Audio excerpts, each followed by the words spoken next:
Imagine, if you will, a cozy little apothecary nestled between a hat shop and a scandalous corset emporium.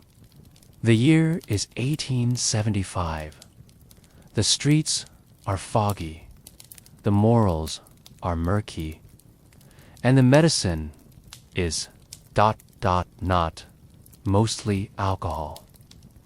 Inside, shelves groan under the weight of glass bottles filled with amber liquids, powders of questionable origin, and labels that promise everything from eternal youth to instant invisibility. Results may vary. The pharmacist, Mr. Thistlewhack, wears a monocle and a permanent expression of mild surprise, possibly from inhaling too much ether. Victorian England was a place where science and superstition danced a clumsy waltz. If you had a headache, you might be prescribed opium. If you had a toothache, cocaine. If you had a broken heart, arsenic wafers and a brisk walk. And if you had absolutely nothing wrong with you, well, there was always laudanum, just in case. This story is not about judgment. It's about gentle absurdity. About a time when people earnestly believed that drinking chloroform was a reasonable way to calm the nerves. When babies were given morphine to help them sleep, and poets took opium to help them rhyme. So tuck yourself in, dear listener. Let the fog roll in and the tinctures take hold. We re-about to embark on a journey through the most delightfully dangerous medicine cabinet history ever produced. If you were a baby in Victorian England, life was hard. Your diapers were made of linen. Your teething toys were probably carved from lead. And your lullabies were sung by exhausted mothers who hadn't slept since the Crimean War. But fear not. Little cherub relief came in a bottle, and that bottle was called Mrs. Winslow's soothing syrup. Now, Mrs. Winslow was not a doctor. She was not a nurse. She may not have even existed. But her syrup, oh, it existed. It existed in nurseries, in prams, in the trembling hands of nannies who had just spent 3 hours trying to calm a colicky infant with Victorian lullabies like, "Go to sleep or I'll call the chimney sweep." The ingredients of this miracle elixir were simple: morphine, alcohol, and a dash of syrup to make it go down smooth. That's right, morphine. For babies, because nothing says soothing like a full-body narcotic nap. Mothers swore by it. Little Percival hasn't cried in 3 days, they'd say proudly, unaware that little Percival was currently communing with the wallpaper and dreaming of floating teacups. Pediatricians, once they were invented, were less enthusiastic. But in the 1800s, if your baby was fussy, you didn't ask questions. You reached for the bottle. The advertisements were works of art. One featured a cherubic child sleeping peacefully under the words, "Guaranteed to quiet the most obstinate child." Another showed a mother smiling serenely, presumably because her child was now in a medically induced slumber. and she could finally finish. Her embroidery of Queen Victoria riding a unicorn.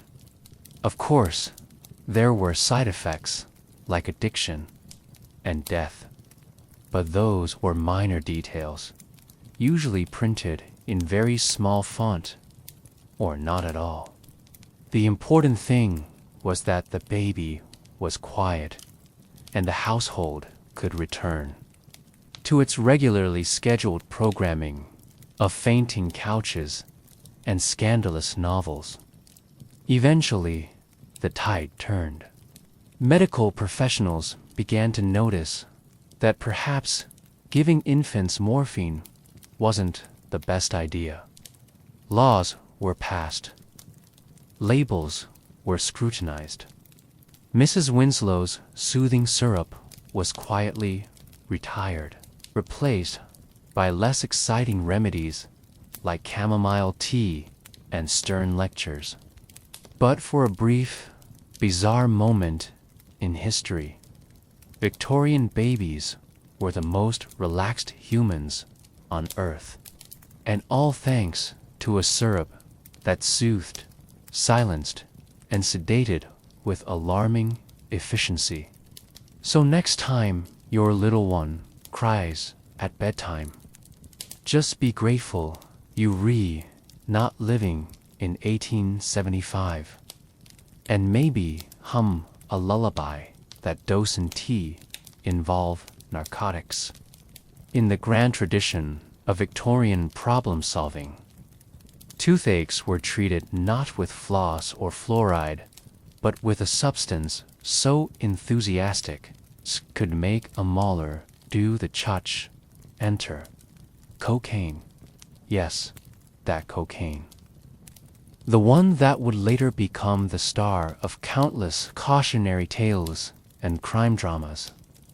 But in the 1800s, it was the belle of the medicine ball. Toothaches were common in Victorian England. Dental hygiene was more of a suggestion than a practice. Toothbrushes were made of boar bristles. Toothpaste was optional, and sugar was consumed with the reckless abandon of a child who's just discovered jam. So, when the inevitable pain arrived, people turned to their friendly neighborhood apothecary for relief. And that relief came in the form of cocaine drops, cocaine lozenges, and yes, cocaine toothpaste. Imagine brushing your teeth and suddenly feeling like you could write a novel, climb a mountain, and host a dinner party simultaneously. That was the Victorian dental experience. The pain vanished, replaced by a euphoric grin and the sudden urge to alphabetize your spice rack.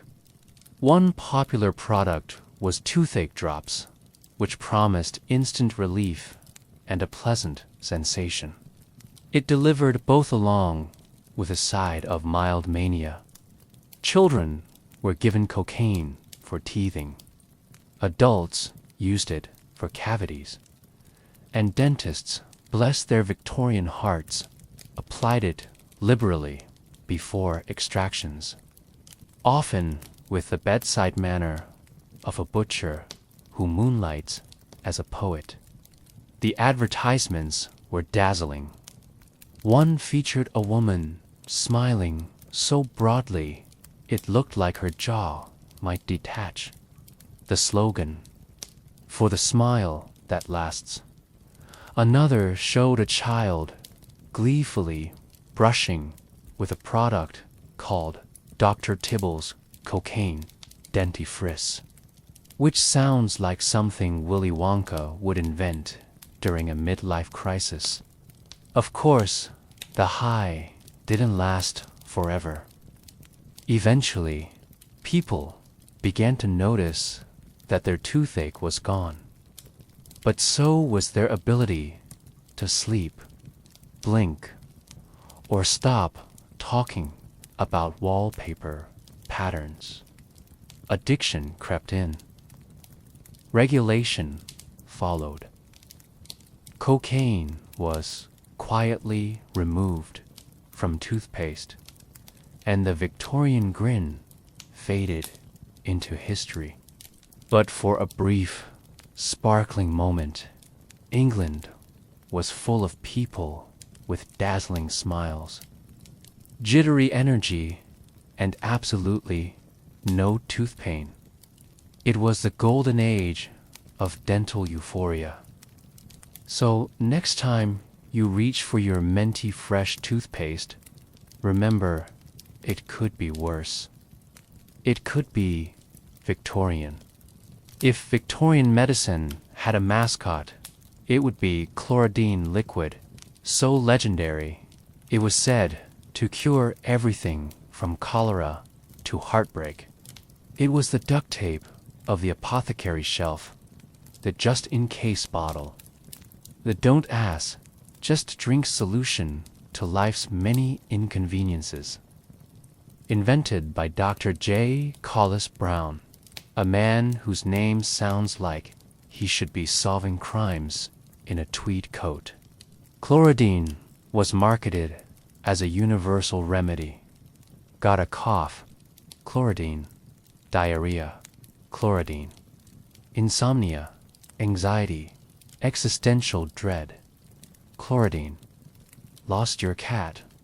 Probably not chlorodyne, but worth a try. So, what was in this miracle elixir? Chloroform, yes, the knockout gas. Morphine, because why not? Cannabis extract for flavor, presumably. A dash of alcohol to keep things festive. It was less a medicine and more a liquid nap. One spoonful and you'd forget your troubles, your name, and possibly your location. People swore by it. Soldiers carried it into battle. Mothers kept it in their handbags. Poets used it to write verses that made absolutely no sense but sounded profound when read aloud in candlelight.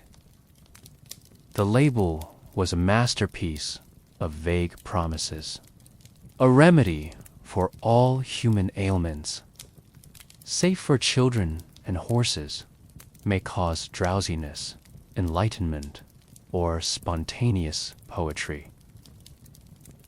Okay, I made up the last one, but it wouldn't be out of place. Of course, there were consequences. Chlorodyne was addictive, very addictive.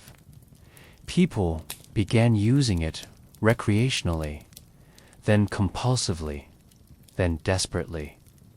One Victorian diary entry reads, "Took chlorodyne for my cough. Now I take it for everything, including boredom." The government eventually stepped in, like a stern nanny catching you drinking perfume. Regulations were passed. The formula was altered. The magic faded. But chlorodyne remained on shelves well into the 20th century, a relic of a time when medicine was equal parts science, guesswork, and theatrical flair. So if you're feeling under the weather tonight, maybe skip the chloroform cocktail, brew some tea, wrap yourself in a blanket, and remember, in the Victorian era, cure-all often meant nap now. Ask questions later. If the Victorian era had a signature scent, it would be a blend of lavender, coal smoke, and laudanum, the perfume of poets, philosophers, and people who stared wistfully out of Rain Street windows for hours at a time. Laudanum was the thinking person's narcotic. a tincture of opium dissolved in alcohol. It was sold in elegant bottles with labels that whispered promises of relief, inspiration, and possibly a tragic love affair. It was the drug of choice for those who preferred their suffering to be poetic. He wrote Kubla Khan after a laudanum dream, so vivid it involved palaces, rivers, and a woman wailing for her demon lover. He claimed the poem was interrupted by a visitor from Porlock. But let's be honest, it was probably just the laudanum wearing off. Then there was Elizabeth Barrett Browning, who took laudanum for chronic pain and still managed to write some of the most romantic poetry of the century. Her love letters to Robert Browning were so swoon-worthy, they could make a fainting couch blush. And of course, Thomas de Quincey, who wrote Confessions of an English Opiometer, a memoir so florid and dramatic it reads like a Gothic novel narrated by a velvet curtain. He described laudanum as a gateway to celestial happiness, though his later chapters suggest it was more of a backstage pass to existential dread. Laudanum was everywhere. It was sold over the counter, prescribed for headaches, menstrual cramps, melancholia, and the general inconvenience of being alive. Children were given it, artists swam in it, aristocrats sipped it like sherry. It was the emotional support tincture of the Victorian soul. But it wasn't all candlelit reverie. Addiction was rampant. Withdrawals were brutal, and the line between inspiration and incoherence was often blurred. One poet reportedly wrote 300 pages of verse in a single night, only to discover the next morning that he'd accidentally penned a recipe for beef stew. Eventually, the romance faded. Medical professionals began to notice that their patients were less inspired and more unconscious. Regulations crept in. Laudanum became less accessible, and the poets were forced to find new muses like absinthe, or heartbreak, or long walks in the rain. Still, laudanum left its mark. It shaped literature, fueled dreams, and gave us some of the most beautifully bizarre writing in history. So, if you're lying in bed tonight, feeling a little wistful, just remember, you're not alone. Somewhere in the fog of time, a Victorian poet is staring at the moon, bottle in hand, composing a sonnet to a shadow.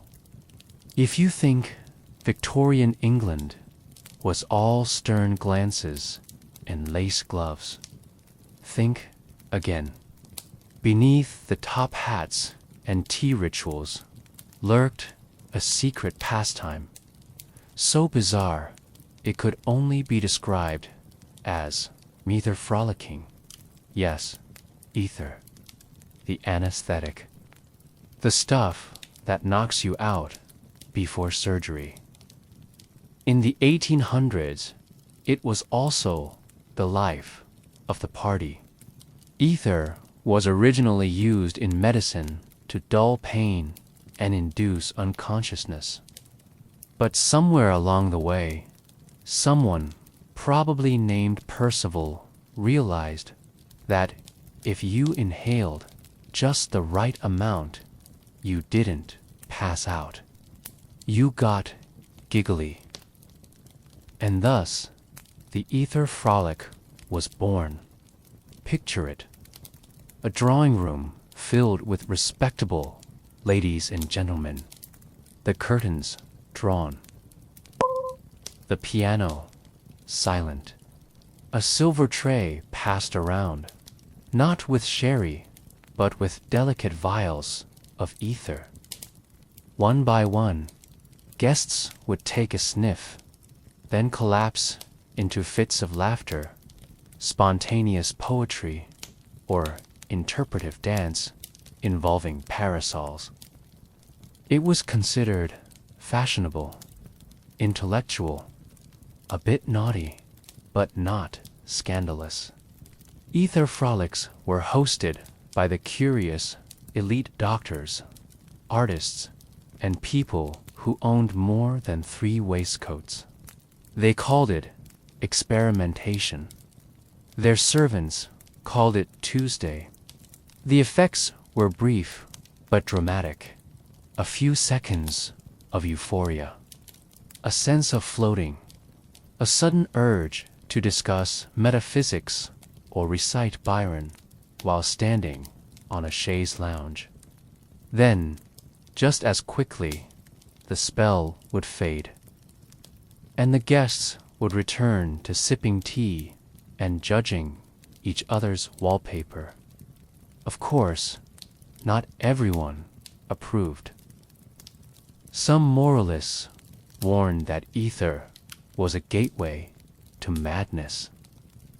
Others worried about its addictive potential. One clergyman famously declared, "No good can come from a substance that makes a woman laugh at her own embroidery." He was not invited back. Still, ether frolics persisted. They were the Victorian version of a rave minus, the glow sticks plus a lot more lace. Eventually, the trend faded as medical professionals reclaimed ether for its original purpose, knocking people out cold. But for a brief, giddy moment, it was the gas that united the upper class in shared silliness. So, if you ever feel like your parties are too tame, just remember, the Victorians once got high on surgical anesthetic and called it culture. In the grand pharmacy of Victorian England, few remedies were as beloved, trusted, and cheerfully abused as alcohol. Not just any alcohol, brandy, port, sherry, and the occasional medicinal gin. If it came in a decanter and made you forget your troubles, it was probably prescribed. Feeling faint, brandy. Coughing, brandy. Stubbed your toe on a chamber pot, brandy. Existential dread brought on by reading too much Dickens, brandy with a splash of port. Doctors recommended it. Mothers administered it. Clergymen quietly sipped it between sermons. Alcohol was the Swiss Army knife of Victorian medicine, versatile, comforting, and conveniently delicious. One popular belief was that alcohol stimulated the constitution. What this meant exactly was unclear, but it sounded important. So people drank, and not just in the evenings. Brandy for breakfast was a legitimate thing, especially for the elderly, the anxious, and anyone who had recently survived a scandal involving mismatched gloves. Hospitals served alcohol as part of treatment. Patients recovering from surgery were given port to restore vitality. Children with colds were offered hot toddies. And if you were really lucky, your prescription came with a side of sponge cake soaked in rum. The advertisements were subtle. Bottles labeled tonic wine or medicinal brandy lined the shelves. One popular product, Bovril wine, promised strength and stamina, despite tasting like beef stew gone rogue. Another, Vin Mariani, combined wine with cocaine because why stop at one vice when you can have two? Of course, not everyone was thrilled. The temperance movement began to stir, wagging its finger at the nation's liquid lunch habits. Pamphlets were distributed. Sermons were preached. One particularly dramatic poster showed a bottle of brandy morphing into a skeleton holding a baby. Subtlety was not their strong suit, but for most Victorians, alcohol remained a trusted companion. It soothed nerves, sparked conversation, and made the average medical diagnosis, usually something like nervous spleen feel, a bit more manageable. Eventually, science caught up.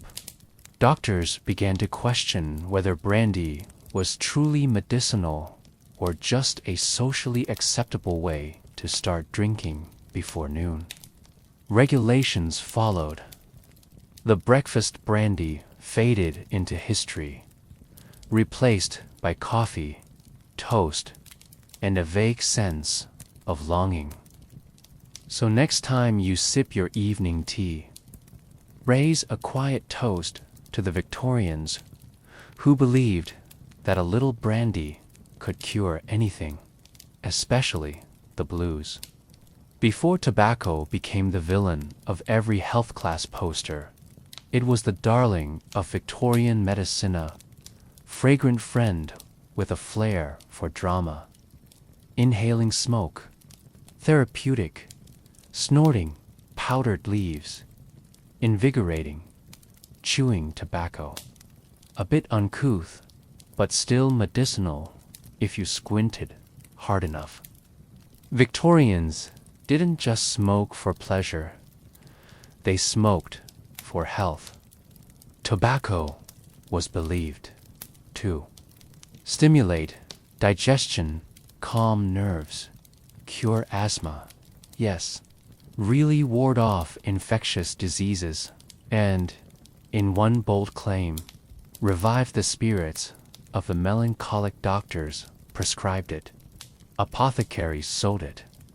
Aristocrats puffed it in drawing rooms while discussing the latest scandal involving a runaway governess and a suspiciously handsome chimney sweep.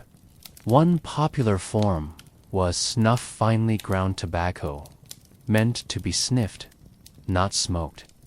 It came in ornate boxes, often engraved with initials or tiny portraits of Queen Victoria, looking vaguely unimpressed. Snuff was considered elegant, intellectual, and slightly rebellious. A good sneeze after a pinch was seen as proof of vitality. Then came the tobacco smoke enema. Yes, you read that correctly. In certain medical emergencies, like drowning Victorian, physicians believed that blowing tobacco smoke into the rectum could stimulate respiration. Devices were built. Diagrams were published. And somewhere, a very confused patient woke up wondering why their recovery smelled like a cigar lounge. Tobacco was also used in asthma, cigarettes, which promised relief through herbal blends and mild tobacco. The irony.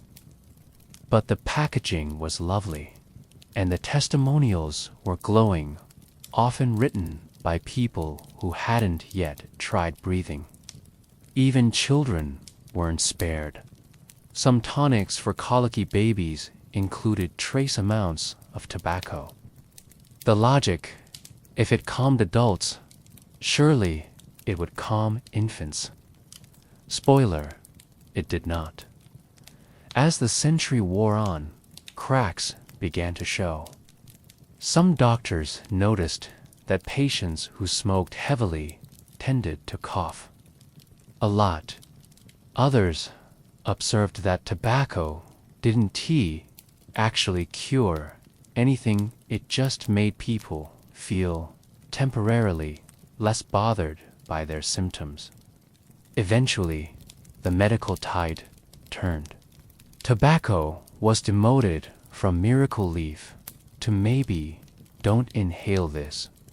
But for a brief, smoky moment in history, tobacco was the breath of life, the cure for melancholy, and the reason half of Victorian England smelled like a gentleman's club on fire.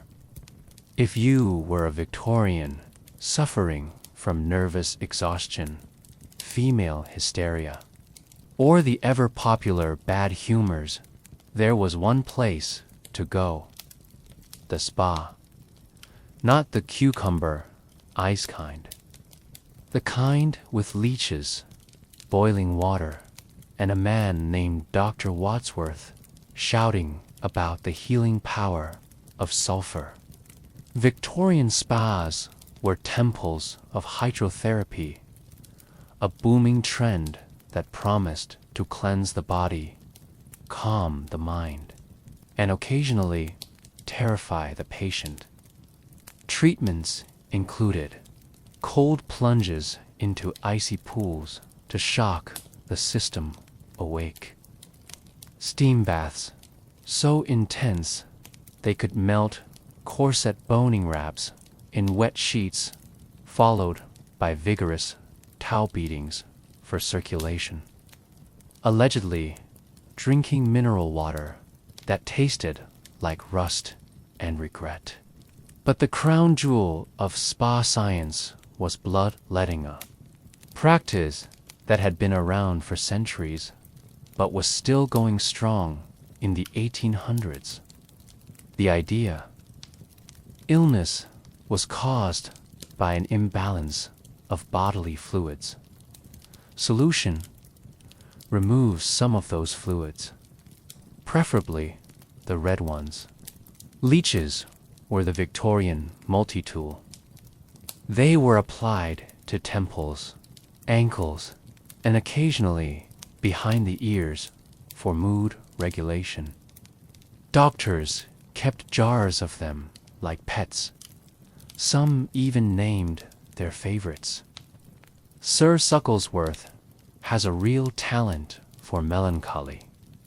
Spa towns like Bath, Harrogate, and Tunbridge Wells became pilgrimage sites for the unwell and the wealthy.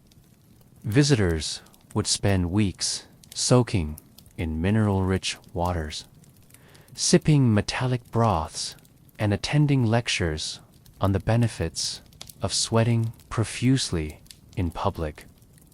One popular treatment was the Turkish bath, which involved a series of increasingly hot rooms, followed by a cold plunge and a vigorous massage that felt like being kneaded by a disgruntled baker.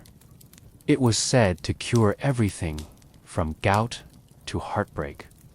Even royalty got involved. Queen Victoria herself was rumored to enjoy spa treatments, though she likely skipped the leeches and opted for the more regal, warm foot soak with lavender. Eventually, science caught up. Bloodletting fell out of favor, except among very determined barbers, and spa treatments became more about relaxation than purification. But the legacy remained. The belief that water, heat, and a bit of theatrical suffering could heal the soul.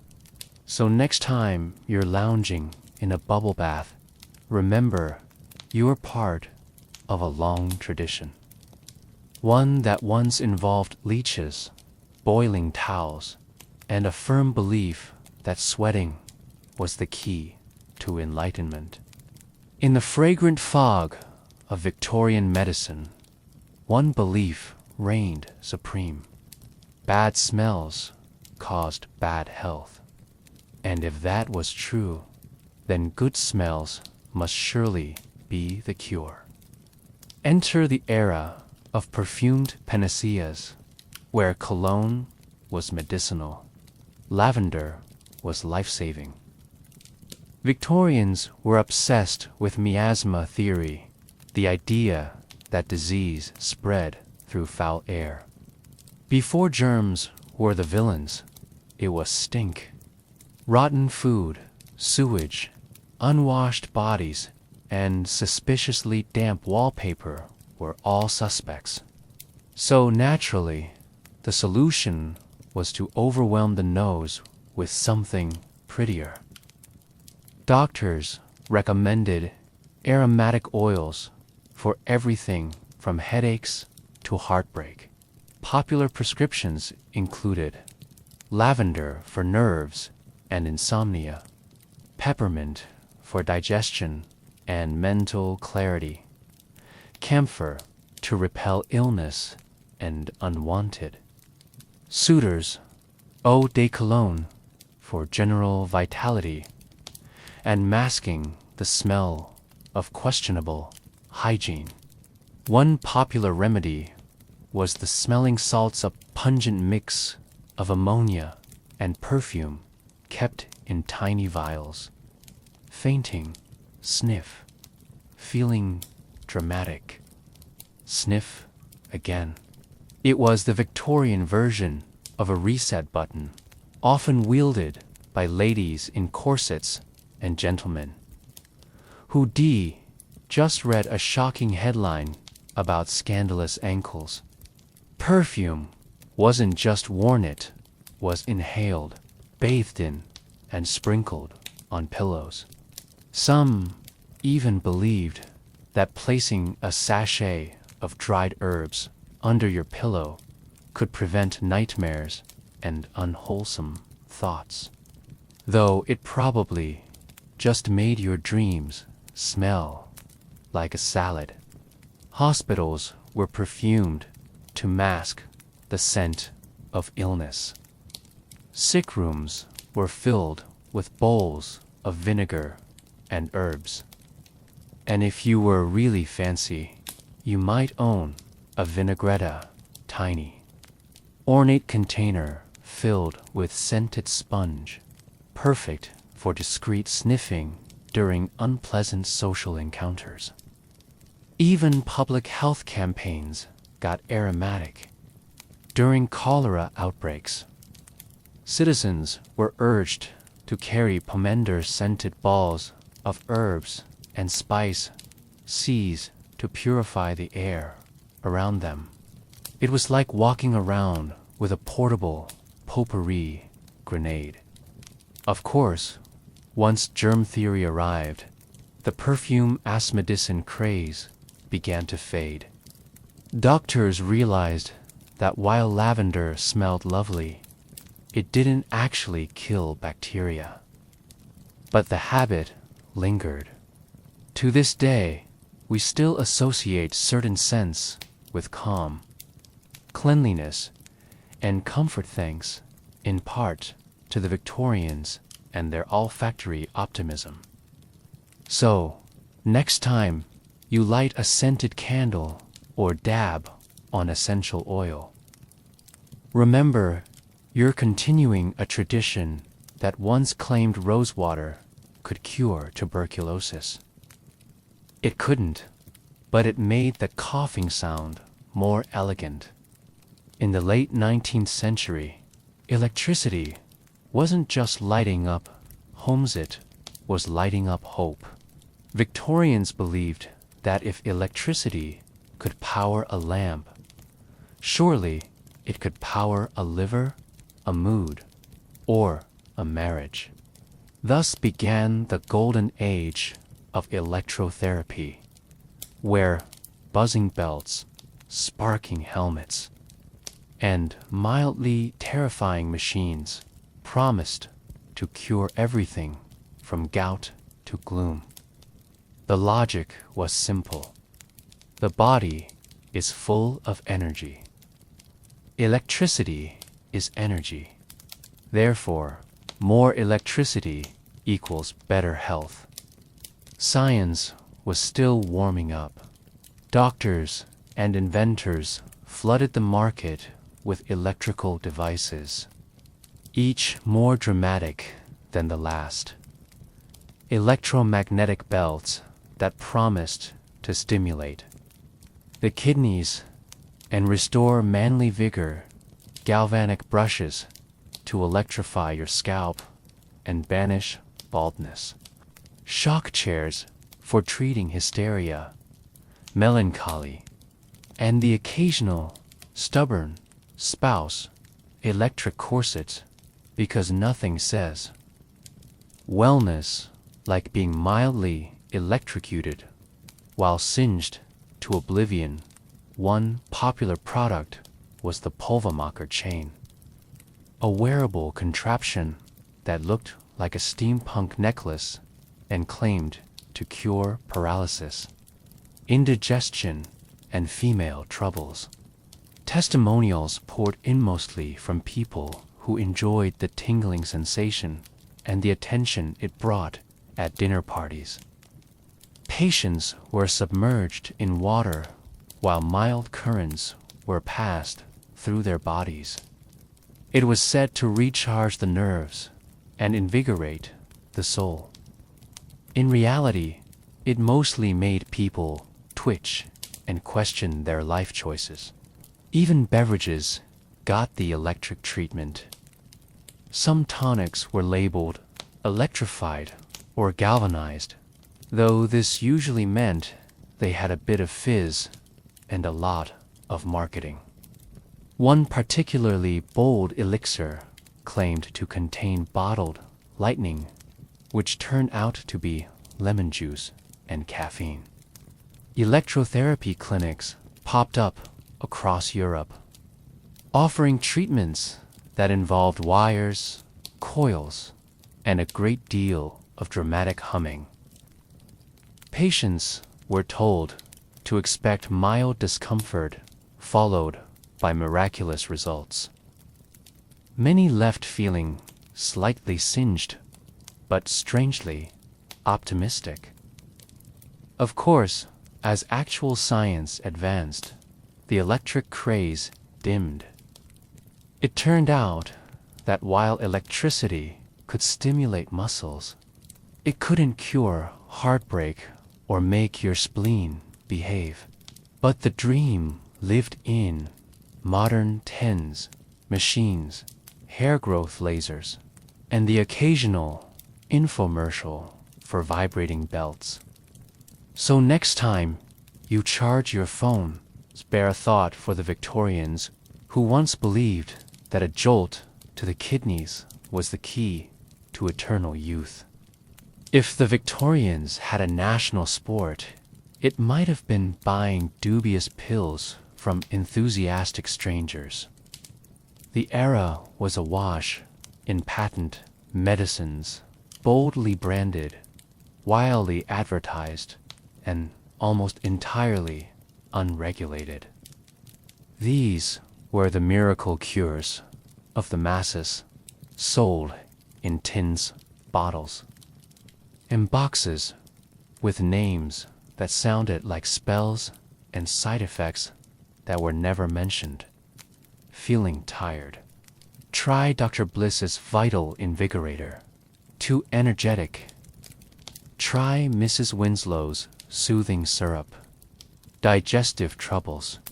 Professor Holloway's Liver Lozenge will sort you out, or at least distract you with mint. These concoctions were often made of alcohol because everything was opium, especially in children's syrups. Really cocaine for pep, chloroform, turpentine, or arsenic, for reasons best left unexplored, and yet they sold like hotcakes. Why? Because the packaging was glorious.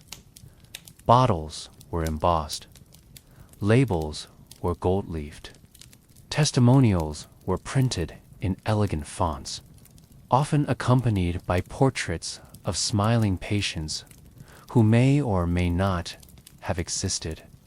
One famous product, Dr. Batty's asthma cigarettes, promised relief through herbal smoke. Another, Radam's microbe killer, came in a jug and claimed to destroy all disease-causing organisms, though it mostly destroyed your stomach lining. Advertisements were theatrical masterpieces. They featured before and after illustrations with suspiciously identical faces.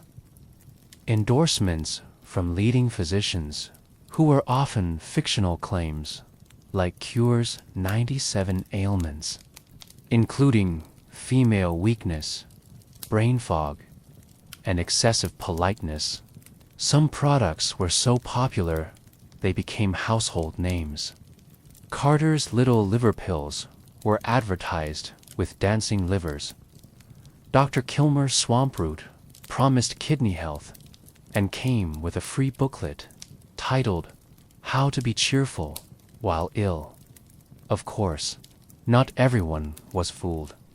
Medical journals began to push back. Satirical cartoons mocked the absurdity. And eventually, governments stepped in with regulations, demanding that medicines actually work, at least not kill people. But for a glorious, chaotic stretch of history, the patent pill was king. It offered hope in a bottle, relief in a powder, and a chance to believe that health could be bought for a shilling and a smile. So next time you see a wellness ad promising miracles, remember, the Victorians walked so influencers could run with a tincture in one hand and a testimonial in the other. In an age of gas lamps, ghost stories, and questionable medical advice, sleep was more than rest. It was a nightly negotiation with the soul. Victorians believed that proper sleep hygiene could preserve sanity, cure melancholy, and prevent one from waking up possessed by dreams of improper table manners. Bedtime was a ceremony, especially among the upper classes. It involved aromatic preparations, pillows stuffed with lavender, chamomile, sachets, and the occasional whiff of opium-laced bomb-layered nightwear, flannel nightshirts, bed caps, and socks thick enough to survive a minor blizzard furniture choreography.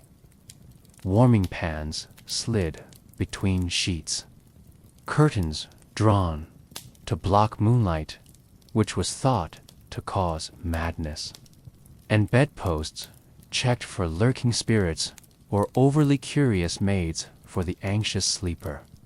There were tonics, usually alcoholic, occasionally narcotic, and always served in ornate glasses. One popular remedy was Godfrey's cordial, a soothing syrup for children that contained opium and molasses. It knocked out toddlers and adults alike, though it did little for long-term development or coherent bedtime stories.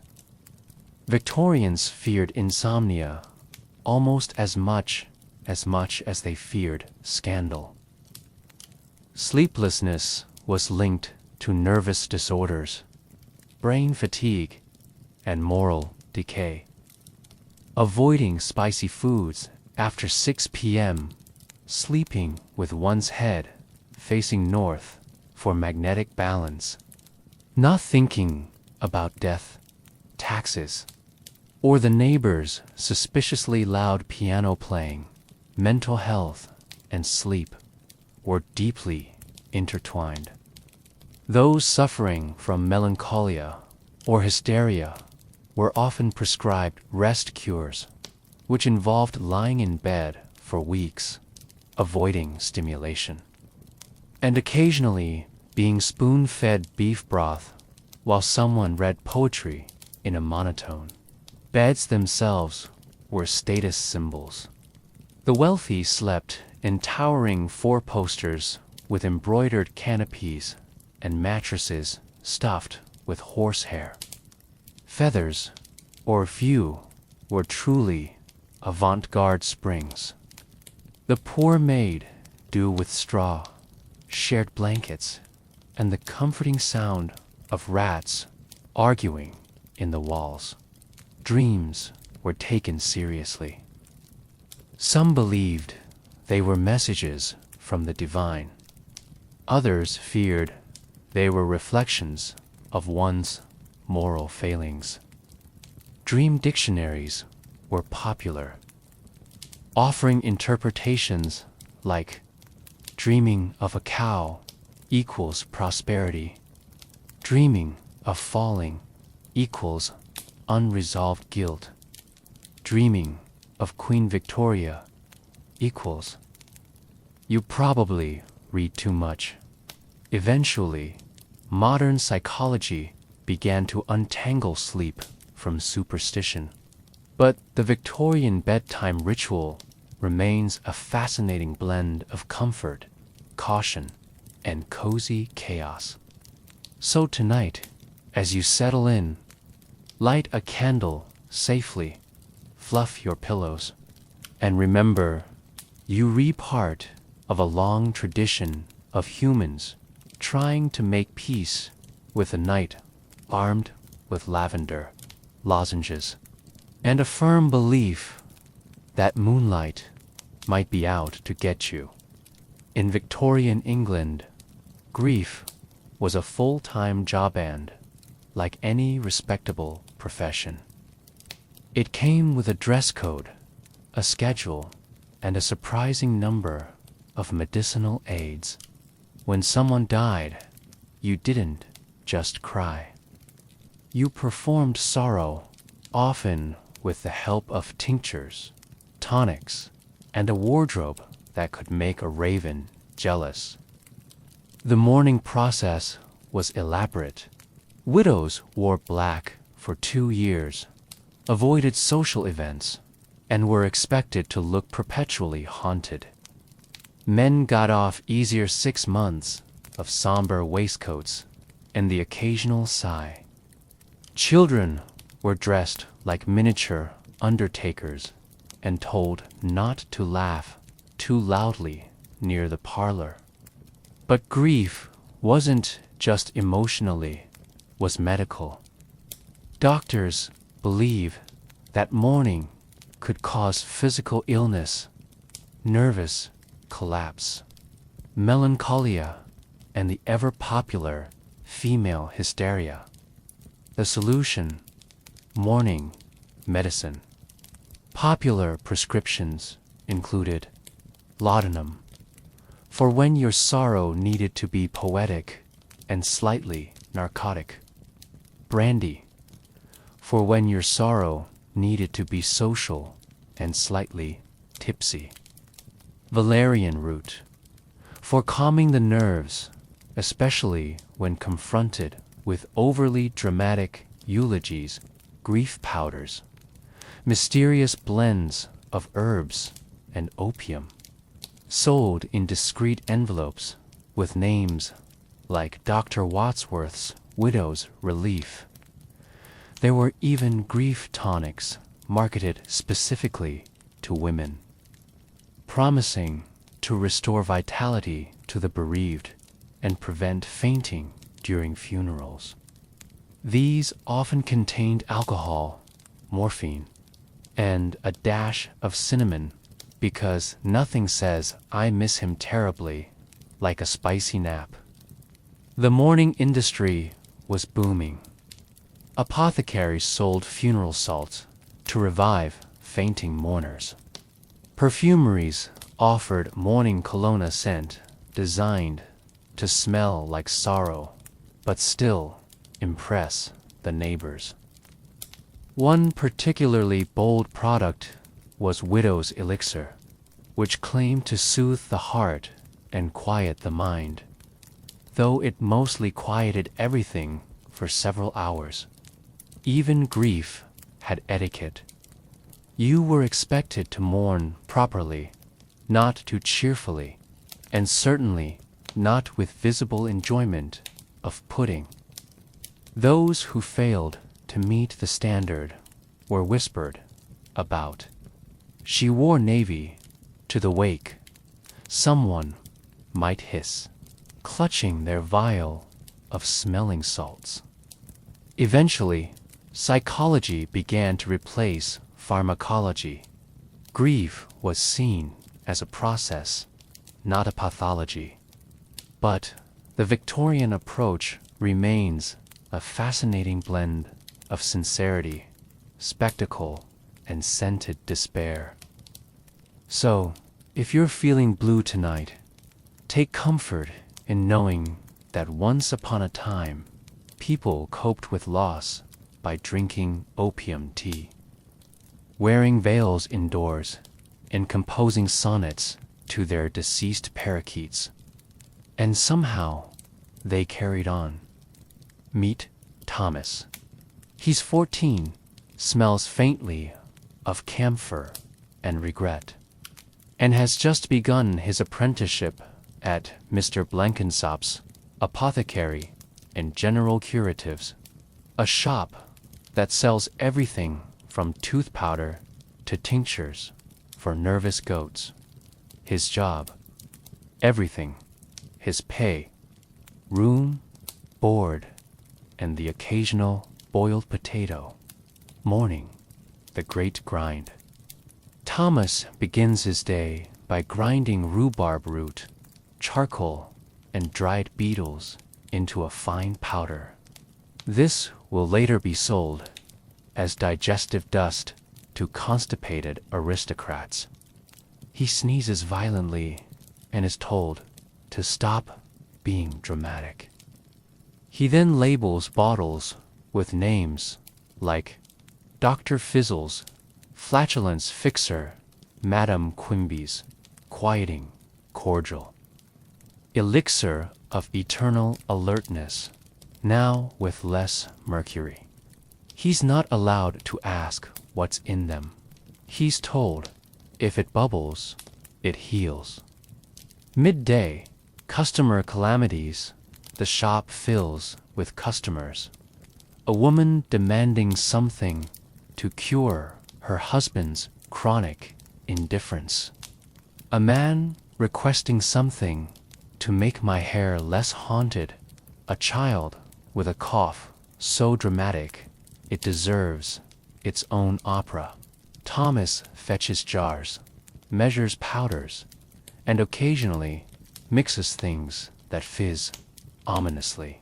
He's instructed to smile and say, "That'll be through pence, madame," even when the concoction smells like despair. Afternoon, accidental alchemy. Thomas is tasked with cleaning the leech jars, which is exactly as horrifying as it sounds. One escapes. He names it Reginald and quietly hopes it'll eat the ledger. He's then asked to stir a vat of invigorating syrup, which contains molasses, quinine, and something that might be bat wings. The syrup explodes. Mr. Blenkinsop declares it a sign of potency. Evening. Lessons in lunacy. Thomas studies medical texts like the Compendium of Curious Cures and a treatise on the humors. Why you reprobably, full of yellow bile, he learns that sneezing is sometimes caused by ghosts. Melancholy can be cured with pickled turnips. The best way to treat insomnia is to drink warm vinegar and stare at a wall. He writes notes like, "Do not trust anything labeled invigorating," and leeches are faster than expected. Victorians were deeply concerned with sleep. Not just getting it, but getting it correctly. Sleep was seen as a moral, medical, and spiritual necessity. But between gas lamps, noisy neighbors, and the occasional ghost sighting, restful nights were rare. The two-sleep system, many Victorians practiced segmented sleep, two distinct phases with a waking period in between. You'd sleep from 9 p.m. to 1 a.m., wake up for an hour or two to read, pray, or write mildly unhinged diary entries, then sleep again until dawn.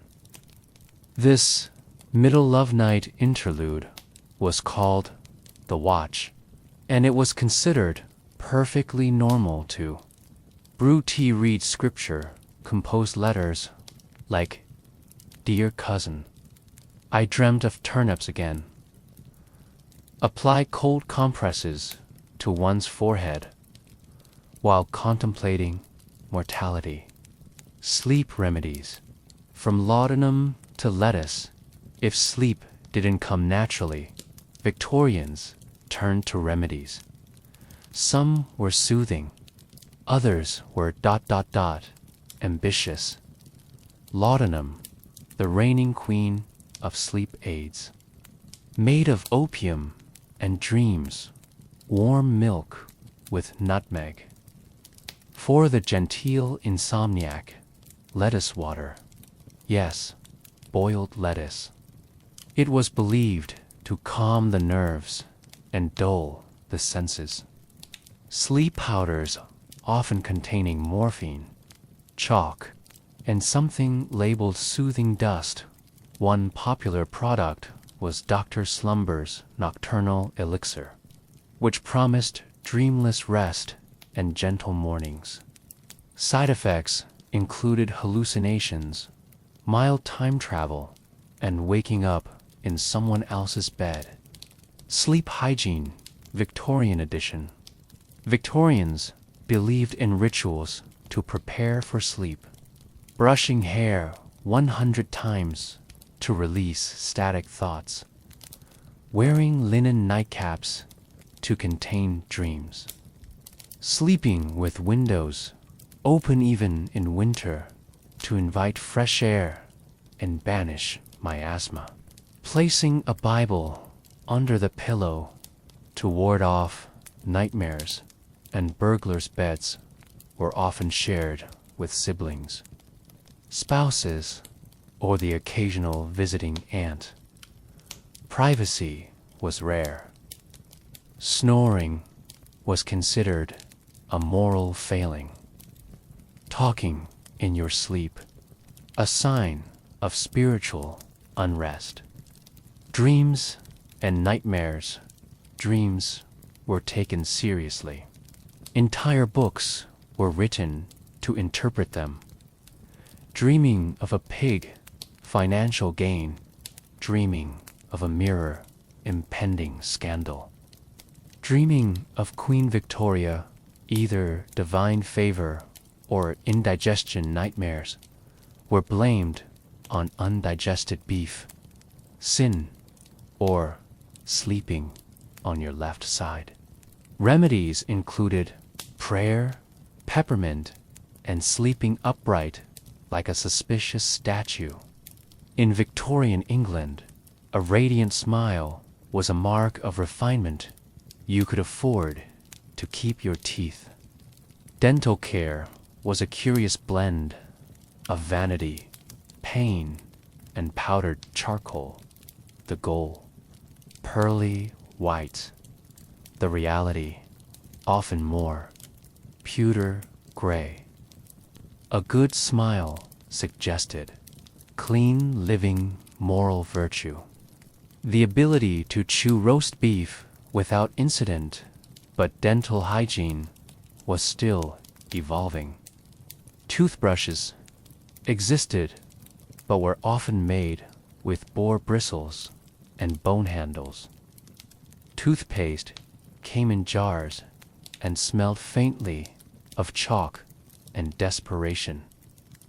Popular ingredients included charcoal for whitening, and possibly for summoning dental demons, crushed eggshells for natural polish, borax and baking soda for that squeaky clean, mildly corrosive feel, opium, not for cleaning, just for surviving the experience. DIY dentistry.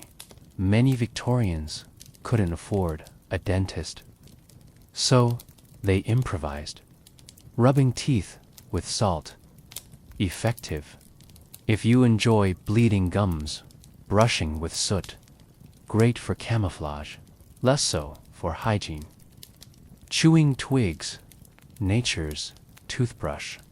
Also nature's splinter delivery system. Some even used urine as a mouthwash, believing its ammonia content helped whiten teeth. This was known as the Roman method, which is a polite way of saying absolutely not. The dentist's chair, a place of screams. Dentistry was brutal. Anesthesia was rare, and drills were powered by foot pedals or sheer optimism. Extractions were common and often done with pliers, whiskey, and a strong grip. Dentists advertised services like painless tooth removal. Results may vary. Ivory dentures for the discerning. Gentlemen, gold fillings. Because nothing says wealth like a shiny molar false teeth were made from. Ivory, elegant, but prone to cracking porcelain. Beautiful, but sounded like clinking teacups when chewing.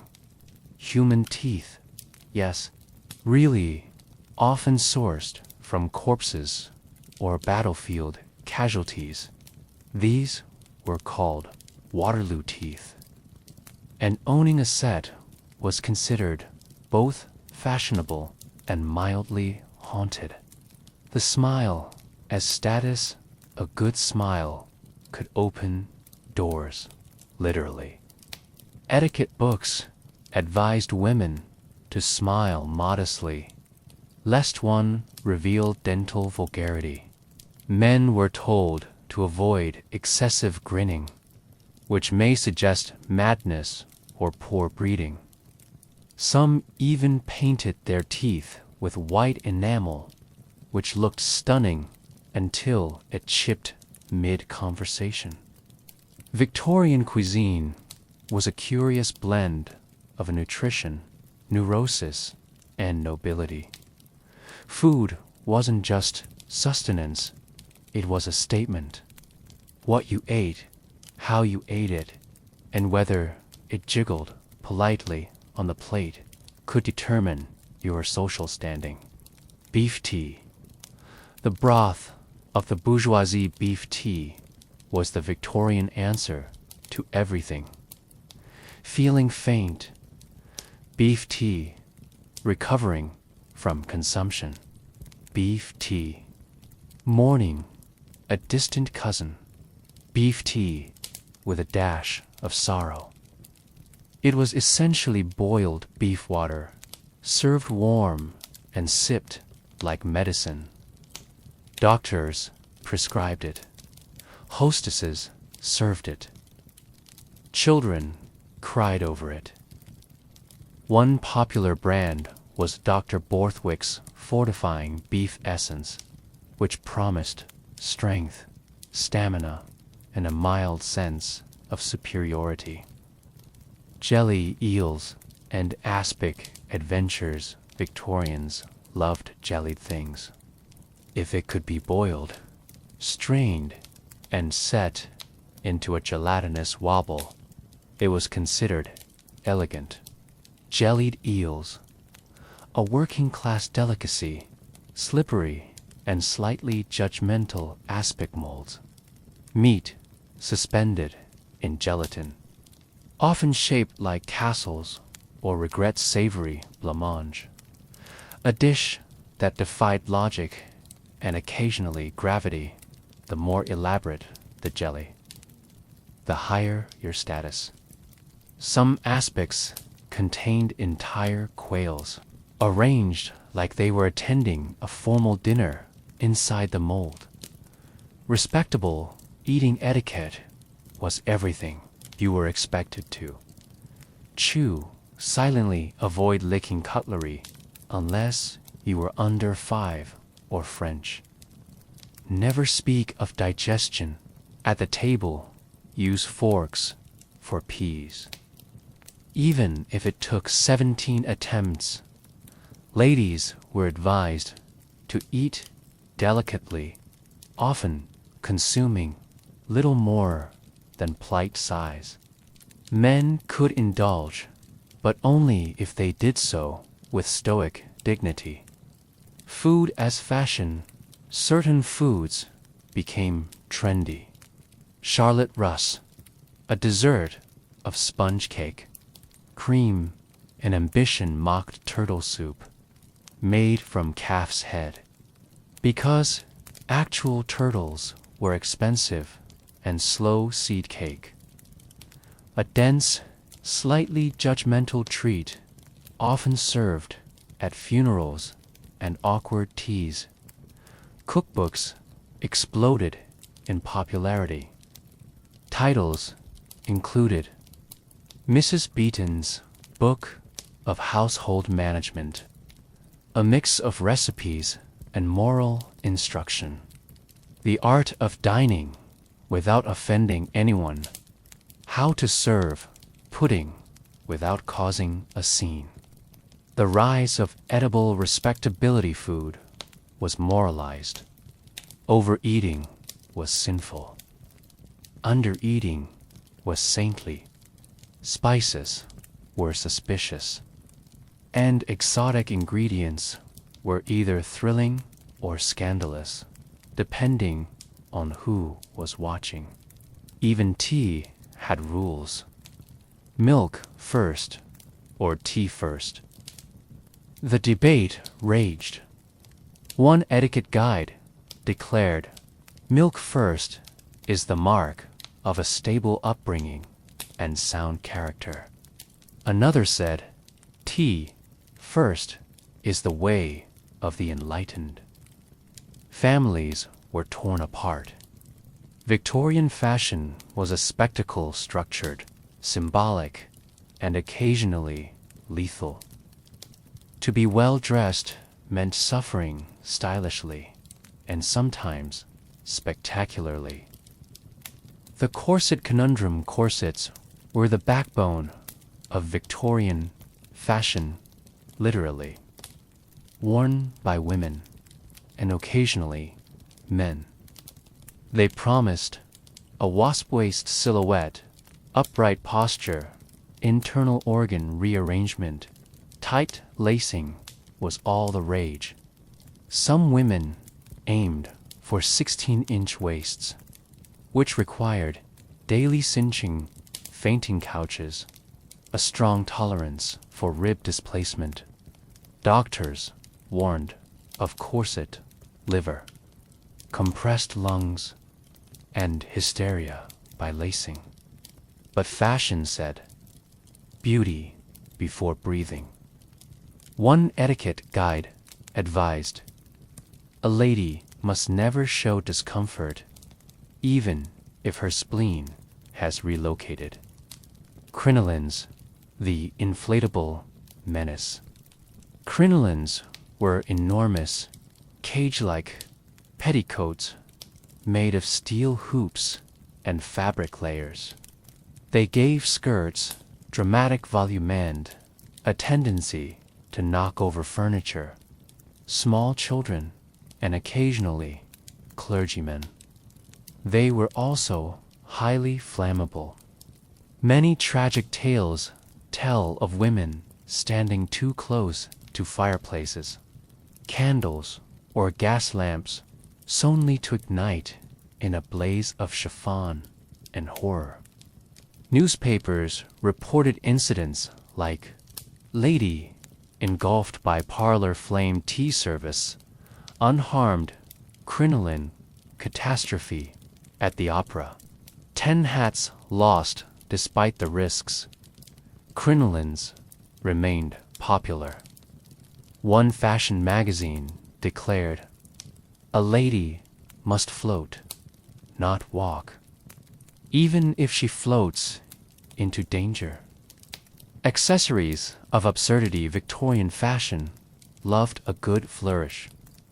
Feathered hats, some so large they required structural support bustle pads, worn to exaggerate the rear, occasionally mistaken for luggage hairpieces, made from real hair, often someone else's, sometimes purchased from street vendors. Parasols were wielded like social weapons. Gloves were mandatory. And shoes were so narrow they could double as letter openers.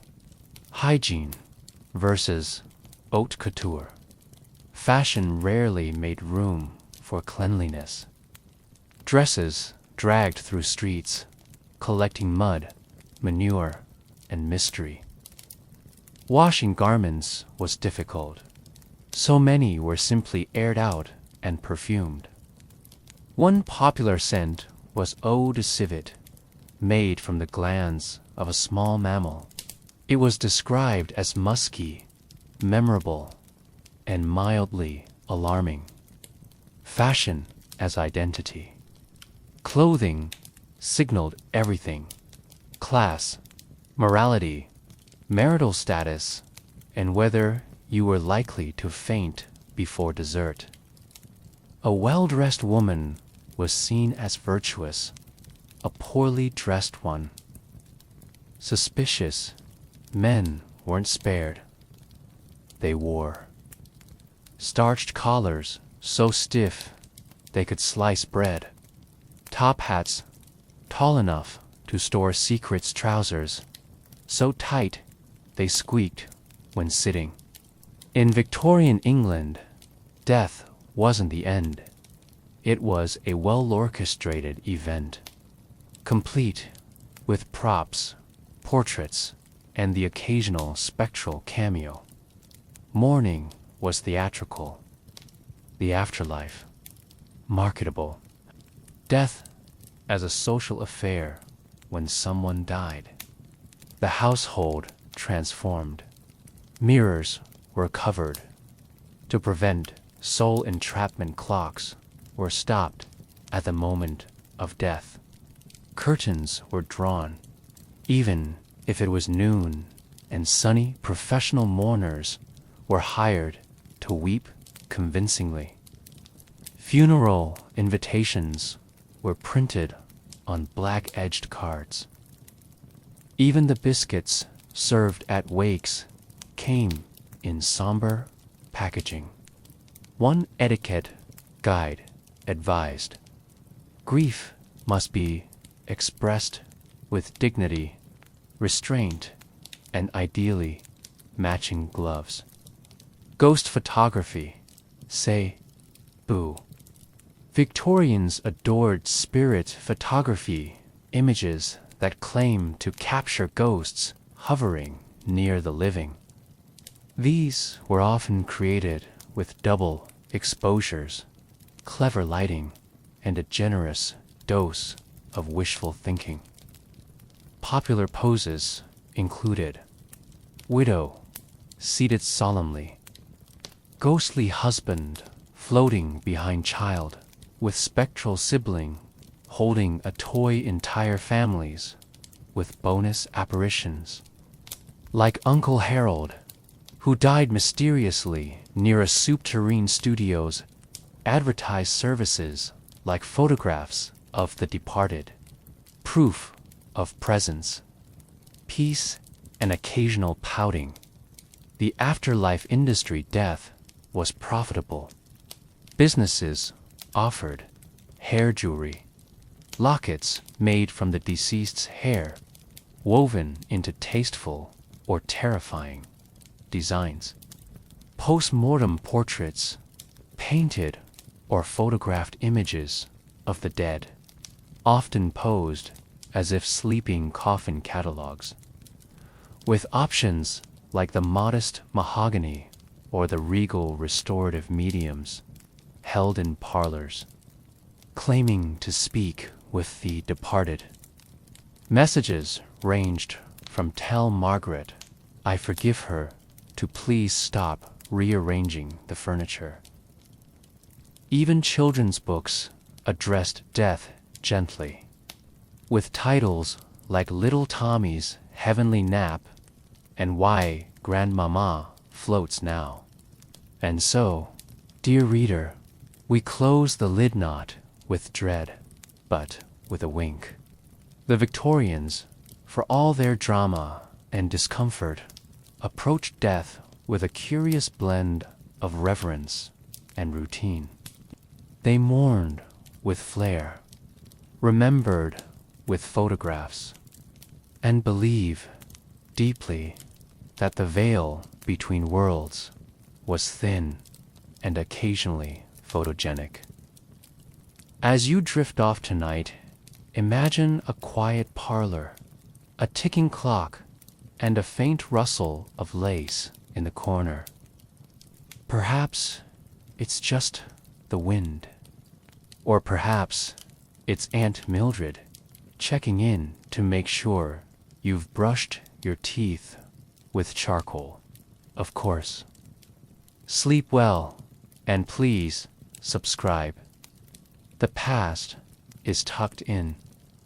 The stories are settled, and the ghosts, they're just here for the company